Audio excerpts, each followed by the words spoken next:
এই ভিডিও তো আপনার শেয়ার করার দরকার নেই, তাই না? কারণ আপনার পরিবার তো সুরক্ষিত আছে।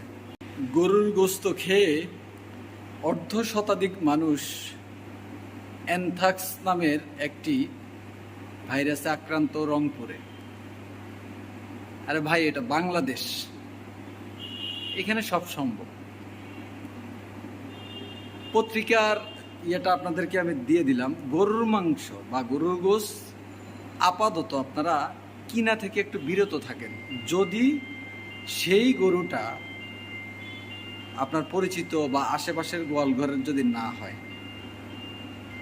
অ্যানথ্রাক্স এমন একটি সংক্রমণ ভাইরাস, যেটা যখন কোনো প্রাণীর, মানে যেই প্রাণীটার কথা বলতেছি, গরুর যদি হয়, সেক্ষেত্রে শরীরে ক্ষত হয়ে যায় এবং গরু কিন্তু না বাঁচার সম্ভাবনা সবচেয়ে বেশি।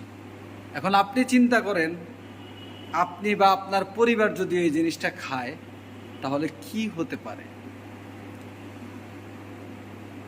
1,70,000 ভ্যাকসিন মাত্র দেওয়া হয়েছে, অথচ শুধু রংপুর বিভাগে প্রায় 13 লক্ষ মতো গরু আছে।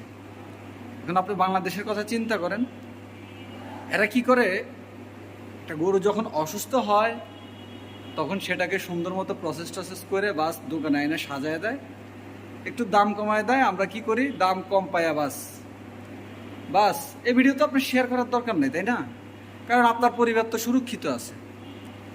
আপনি ভিডিও কেন শেয়ার করবেন, আপনার পরিবার তো সুরক্ষিত আছে? না না, এইরকম কিছু ভাববেন না, কারণ আপনার পরিবারে কিন্তু এরকম একটা ঝামেলায় পড়তে পারে। কারণ এটা তো ছড়ায় যাচ্ছে চারিদিকে, চাই না? ছড়ায় যাচ্ছে না?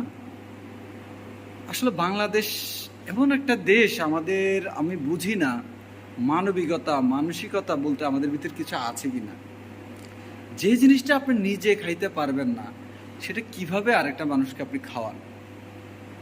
আমার পরামর্শ হচ্ছে, যদি ভ্যাকসিনের আন্ডারে সকল প্রাণীগুলোকে না আনা যায়, সেক্ষেত্রে কিছুদিন আমাদের এই খাওয়াটা বন্ধ করে রাখা উচিত, আপনার পরিবারের স্বার্থে, আপনার সন্তানের স্বার্থে, আপনার আত্মীয় স্বজনের স্বার্থে। না হলে কিন্তু এটা ভয়াবহ একটা রূপ ধারণ করতে পারে। এমনিতেই আমরা আখেরি জামানায় আছি, একটার পর একটা সমস্যা আসতেই আছে, এর কোনো শেষ নাই। একটু সতর্ক হওয়া দরকার, আর কর্তৃপক্ষের দৃষ্টি আকর্ষণ করা দরকার।